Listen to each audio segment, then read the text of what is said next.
I'm Miss Coombs. Now today's story is going to pick up from where we left off with Winnie the Pooh with chapter 2, in which Pooh goes visiting and gets into a tight place. So sit back, relax, get ready for the adventure.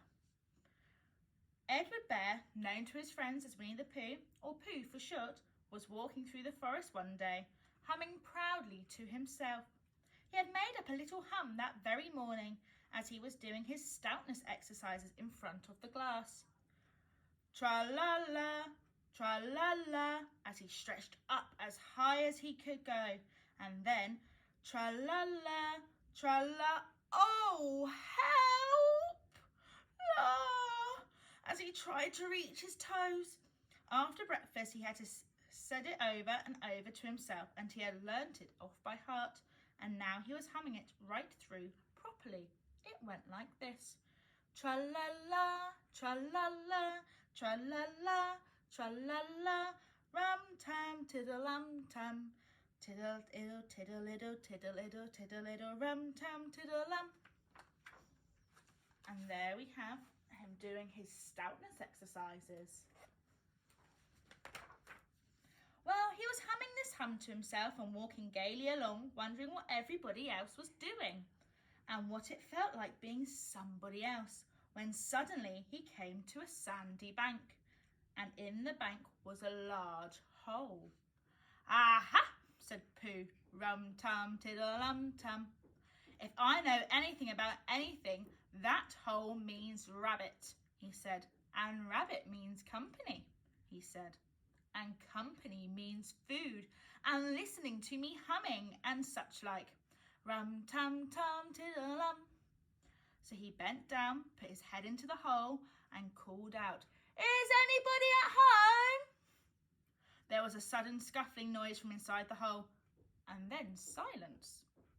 What I said was, "Is anybody at home?" called out Pooh very loudly.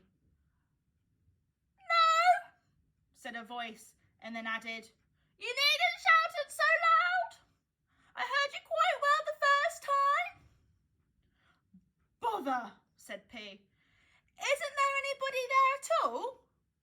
"Nobody." Winnie the Pooh took his head out of the hole and thought for a little, and he thought to himself, there must be somebody there, because somebody must have said nobody. So he put his head back in the hole and said, "Hello, Rabbit, isn't that you?" "No," said the rabbit in a different sort of voice this time. "But isn't that Rabbit's voice?" I don't think so," said Rabbit. "It isn't meant to be." "Oh," said Pooh. He took his head out of the hole and had another think, and then he put it back and said, "Well, could you very kindly tell me where Rabbit is?" "He has gone to see his friend Pooh Bear. He is a great friend of his." "But this is me," said Bear, very much surprised. "What sort of me?" "Pooh Bear." "Are you sure?" said Rabbit, still more surprised. Quite sure," said Pooh. Oh, well then, come in." So Pooh pushed and pushed and pushed his way through the hole, and at last he got in. And there we have Pooh wandering through the woods, humming to himself before he got to Rabbit's house. Rabbit was being a bit pesky, wasn't he? He wasn't being very kind. "You were quite right," said Rabbit, looking at him all over. "It is you. Glad to see you. Who did you think it was?" "Well, I wasn't sure, how it is in this forest. One can't have anybody coming into one's house. One has to be careful. What about a mouthful of something?" Pooh always liked a little something at 11 o'clock in the morning, and he was very glad to see Rabbit getting out the plates and mugs, and when Rabbit said, "Honey or condensed milk with your bread?" he was so excited that he said, "Both." And then, so as not to seem greedy, he added, "But don't bother about the bread, please." And for a long time after that, he said nothing, until at last, humming to himself in a rather sticky voice, he got up shook Rabbit lovingly by the paw and said that he must be going on. Must you? Rabbit said politely. Well, said Pooh, I could stay a little longer if you... And he tried very hard to look in the direction of the larder. As a matter of fact, said Rabbit, I was going out myself directly. Oh, well then, I'll be going on. Goodbye. Well, goodbye, if you're sure you won't have any more. Is there any more? Asked Pooh quickly. Rabbit took the covers off the dishes and said, No, there wasn't. I thought not, said Pooh, nodding to himself. Well, goodbye, I must be going on. So he started to climb out of the hole, pulled with his front paws and pushed back with his back paws. And in a little while, his nose was out in the open again. And then his ears, and then his front paws, then his shoulders, and then... Oh, help, said Pooh. I'd better go back. Oh, bother, said Pooh. I shall have to go on. I can't do either, said Pooh. Oh, help! Oh, bother! Now, by this time, Rabbit wanted to go for a walk too, and finding the front door full, he went out by the back door and came round to Pooh and looked at him. Hello, are you stuck? He asked. No, said Pooh carelessly, just resting and thinking and humming to myself. Here, give us a paw. Pooh stretched out a paw and Rabbit pulled and pulled and pulled. Ow! Cried Pooh. You're hurting. The fact is, said Rabbit, you're stuck.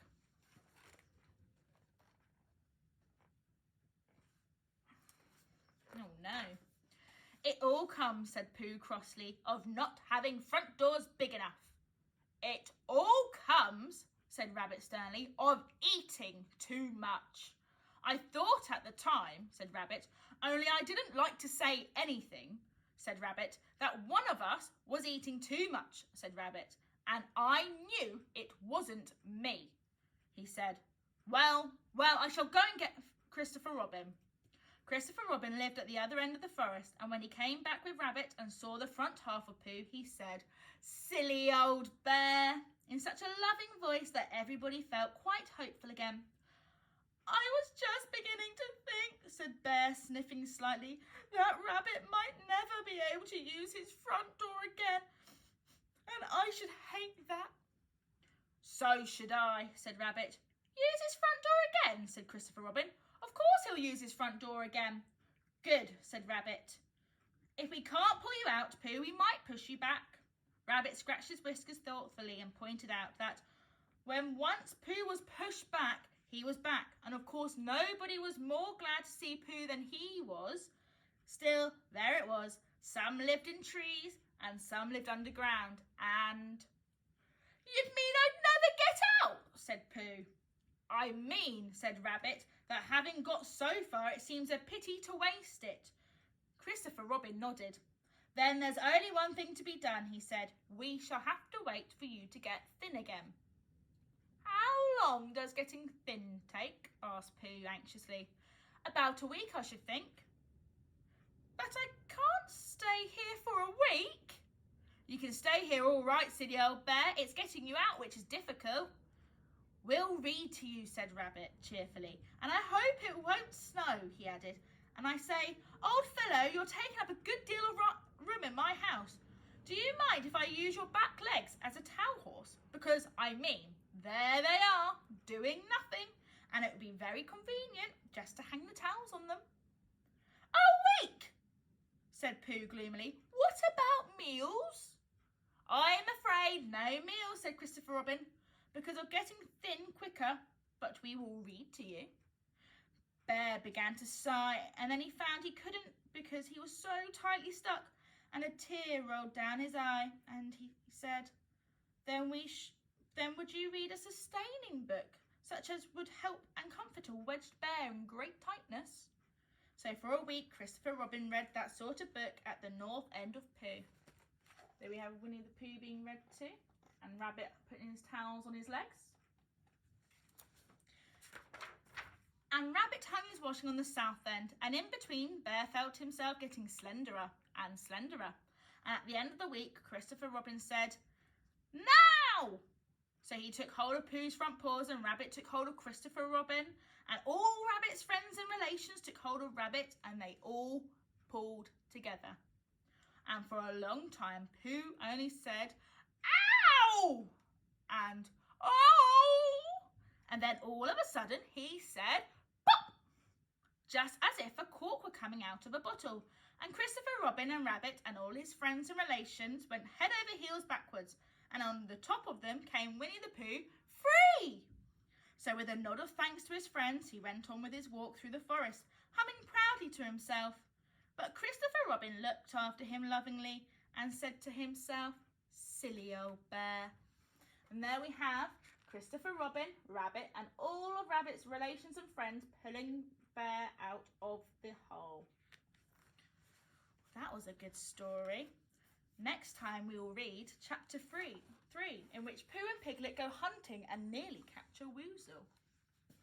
Until next time, bye for now.